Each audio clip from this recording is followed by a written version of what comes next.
কথা বলি, ভগবান আমাদেরকে জন্মে দুটো হাত দিয়েছে। হাত দিয়েছে, যদি কৃষ্ণ নামে কৃষ্ণ সেবা না করি, সেবা করা মানে তালি দেওয়া, তাহলে পরজন্মে চারটায় পা করে দেবে। আর চারটা পা মানে বুঝতে পারছেন কি কি হয়? হরি বল। তাহলে বৃন্দাবনে এসে যদি যারা বৃন্দাবনে গেছেন তারা জানেন যে বৃন্দাবনে গিয়ে যদি একটা অটোওয়ালা একটু ডাকতে হয়, বলতে হয় রাধে রাধে, দাদা যাবেন নাকি? তাহলে যাবেন, আসলে যাবেন না। রাধে রাধে না বললে যাবে না। তাহলে যখন বৃন্দাবনে এলাম, তাহলে একবার করে করতালি দিয়ে রাধার নাম গাইবো আমরা। বলো রাধে রাধে রাধে রাধে, বলো বলো বলো বলো রাধে রাধে রাধে রাধে, রাধে রাধে রাধে রাধে, বলো বলো বলো বলো রাধে রাধে রাধে, বলো রাধে রাধে রাধে রাধে, বলো রাধে রাধে রাধে রাধে, বলো রাধে রাধে রাধে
যারা ঘুমাচ্ছেন তাদের কি বলছে তাও জয়।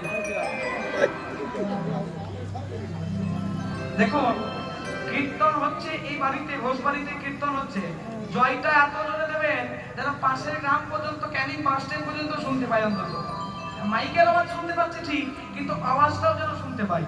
সকলে মিলে বলবেন বলো রাধা রানী কি, শ্যাম সুন্দর কি, মদন মোহন কি, বৃন্দাবন ধাম কি, বৃন্দাবন ধাম কি, বৃন্দাবন ধাম কি।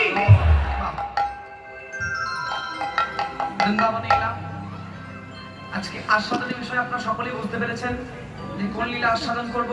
কোন লীলা? রাধারানী দুর্জয় মান। যে মানকে সহজে জয় করা যায় না তাকে বলে দুর্জয়। প্রথমে আমাদেরকে জানতে হবে রাধারানী কেন মান করেছে। প্রথমে মানের বিষয়বস্তু ভালো করে শুনুন। মান কাকে বলে? মান কাকে বলে? সা কস্মৈচিৎ পরম প্রেম রূপা। মহর্ষি নারদ কাহারও প্রতি প্রেম ভাবকে ভক্তি আখ্যা দিলেন। সা পরামুক্তির ঈশ্বরে মহর্ষি শান্তিল্য ভগবানের প্রতি একান্ত অনুভূতিকে ভক্তি আখ্যা দিলেন। সেই ভক্তি যখন পরিপক্ক হয় তখন প্রেম নামে অভিহিত হয়। সম্মোহ মসিনিত শান্ত মমতাদি স্বয়ংকৃত ভাব স এব শান্তত্রমান বুদ্ধই প্রেম নিগত। যাহা দ্বারা হৃদয় সম্যকরূপে নির্মল হয়, যাহা অত্যন্ত মমতাযুত, যাহা অত্যন্ত ঘনীভূত, এই রূপ যেই ভাব তাহাকেই পণ্ডিতগণ কিন্তু প্রেম বলিয়া থাকেন। প্রেমের লক্ষণ কি? প্রেমের লক্ষণ কি? আপনার মধ্যে কৃষ্ণ প্রেমের উদয় হয়েছে, লক্ষণ কি?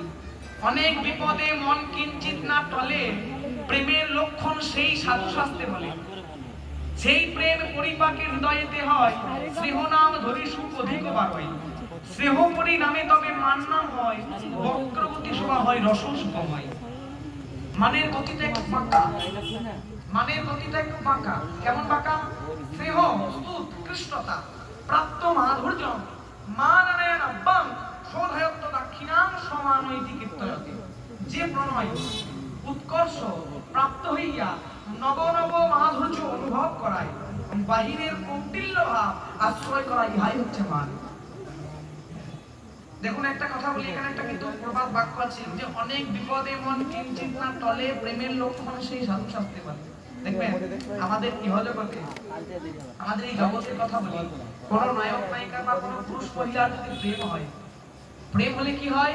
অনেক বিপদ আসুক, যতই ঝঞ্ঝা আসুক, কেউ কটু কথা বলুক, তৃতীয় ব্যক্তি আসুক, তারা কিন্তু বলবে না। তাদের জানতে হবে সঠিক প্রেমের উদয় হয়েছে।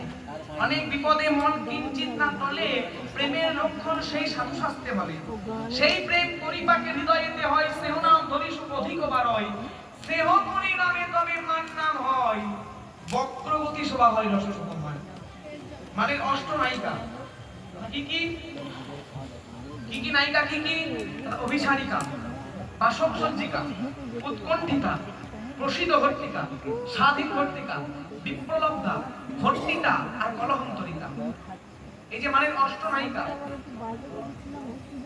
এই যে মানের অষ্টনায়িকা, এই অষ্টনায়িকার আবার ৮টা করে ভাগ আছে।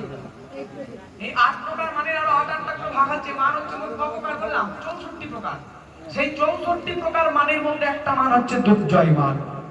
এই দুর্জয় মান, তাহলে প্রথমে আমাদেরকে জানতে হবে রাধারানী কেন মান করেছে, কি জন্য মান করেছে, প্রথমে জানতে হবে, তারপর আমাদেরকে কিন্তু এগিয়ে যেতে হবে। ভাই বলি, সকালবেলা গোবিন্দ মায়ের কাছে ক্ষীর সর নবনী খেয়ে শ্রীদাম সুদাম দাম বসুদাম মধুমঙ্গল দাদা বলরাম সকলকে সঙ্গে নিয়ে গোচারণে যাচ্ছে।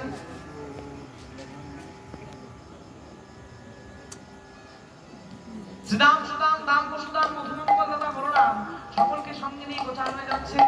তো গোচারণে যেতে যেতে কি হলো না, না কি হবে না, গোচারণে যেতে যেতে কোথায় হয়ে যাচ্ছে না, যাবটনগরের মাঝে মাঝে, যাবটনগরের মাঝে মাঝে গোচারণে যাচ্ছে। তো যাবটনগরের মাঝে মাঝে যাচ্ছে আর দর্শন করছে কিনা রাধারানী। রাধারানী দর্শন করেছে, যাই হোক কি আমার প্রাণবধূ চলে গেল, বুঝলি, আমার প্রাণবধূ চলে গেল, আমরা কি করব? দেখা হলো না, না কি করা যায় বলতো? যে দেখা হয়নি তো কি হবে, যে দেখা হয়নি তো কি হবে, দেখা হবে কেমন করে হবে, যে চল না একটু চাতুরালি করি। বলছে কি চাতুরালি করবি?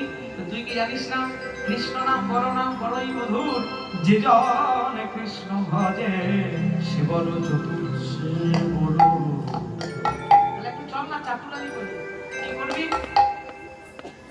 রাধে দেখ দেখ কি হলো, দেখ ওইদিকে তাকা। কি হলো রে? ওই কালো বিড়ালটা এখন যে জলটা আছে, কালো বিড়ালে মুখ দিয়েছে। ওই যে কালো বিড়ালটা, আর জলটা খাওয়া যাবে? এই কালো বিড়ালটা? না না না না, ও মায়েরা ওকে কেউ কালো বলবেন না, ওকে কেউ কালো বলবেন না, কিন্তু ওকে কয়লা বলুন, কয়লা ভালো।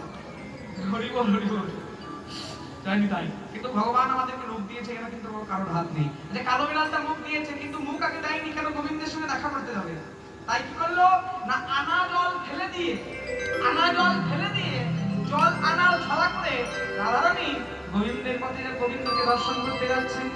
ওই একদিন বড় নাগর শেখর, একদিন বড় নাগর শিখর